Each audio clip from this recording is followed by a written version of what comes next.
Hello po mga ka-Chesnabs, welcome back po sa ating channel. Naglabas po ng circular letter ang Department of Budget and Management. Ito ay ang Circular Letter 2025-13. Ito ay tungkol sa grant of the fiscal year 2025. Ito po ay sa productivity enhancement incentive. Nako, mukhang good news ito. Tingnan po natin ano ba ang laman nitong circular letter na ito. Magkano ba ang PEI?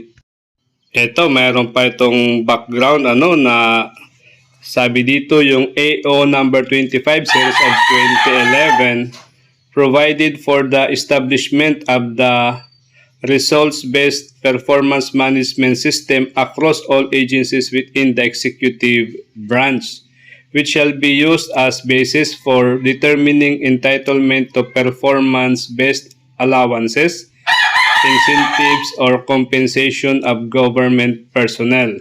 Under AO number 80 series of 2012, the performance-based incentive system was adopted, or the PBIS, consisting of the performance-based bonus and PEI to motivate higher performance and greater accountability in the public sector, as well as to ensure the accomplishment of key commitments and targets by the various agencies.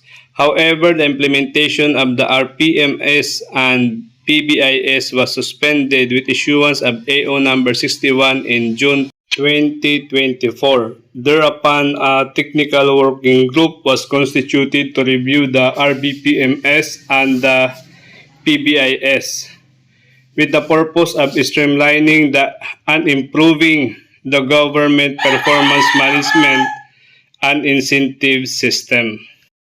Meanwhile, to promote productivity and support the achievement of the government employees' performance targets, the President authorized the DBM as the administrator of the compensation and position classification system of the government to issue the necessary guidelines, rules, and regulations on the grant of the FY 2025 PEI.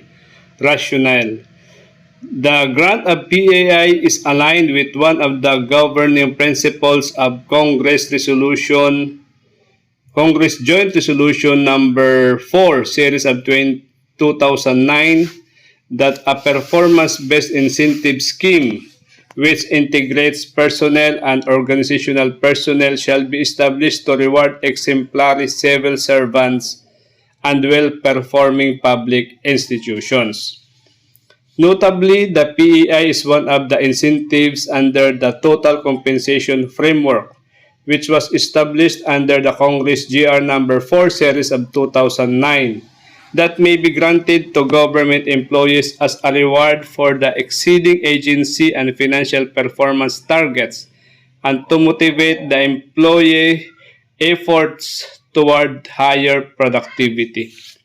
Relatively, the appropriations for the PEI is one of the personnel services items for comprehensive release through the GAA as the allotment order as provided under the National Budget Circular number 595.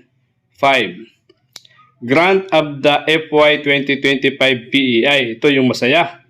In this regard, and as authorized by the President, the FY 2025 PEI shall be granted at a uniform rate of 5,000 pesos for each qualified government employee, which shall be payable not earlier than December 15 for the purpose of improving the government employees' productivity, subject to the conditions, policies, and guidelines prescribed under the Budget Circular 2017-4. Yan, pirmado na po ni Acting Secretary Rolando U. Toledo.